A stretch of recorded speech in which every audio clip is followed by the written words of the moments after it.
اگلا سوال، یہ سوال اومان سے ارشد امام صاحب نے پوچھا ہے۔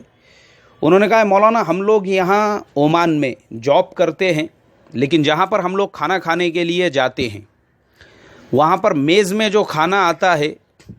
اس کے اندر جو میٹ استعمال ہوتا ہے وہ یا تو برازیل سے آیا ہوا ہوتا ہے یا تو آسٹریلیا سے۔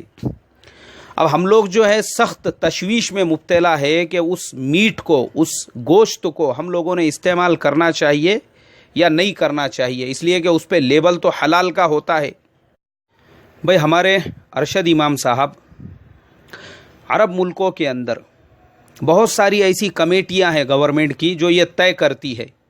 اس کو حلال کا سرٹیفکیٹ دیا جائے یا نہیں دیا جائے۔ اب آن لائن بھی میں نے بہت سارے فتوے تلاش کیا تو اس میں اکثر چیزیں جن کو عرب ملکوں کے اندر انہوں نے حلال قرار دے دیا تھا، تجربے کی بنیاد پر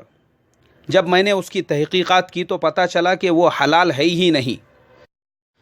ہمارے اصلاح معاشرہ کے ایک بہت پرانے ممبر دبئی کے اندر وہ ایک ایسی چکن فیکٹری کے اندر کام کرتے ہیں، خود انہوں نے مجھے بتایا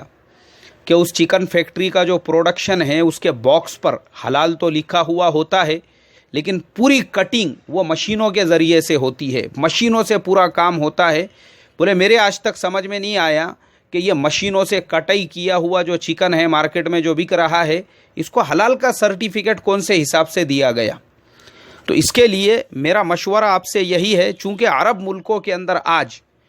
یہود و نصارہ نے محنت کر کے اپنا پورا پروڈکشن پھیلا دیا ہوا ہے، اور وہاں پر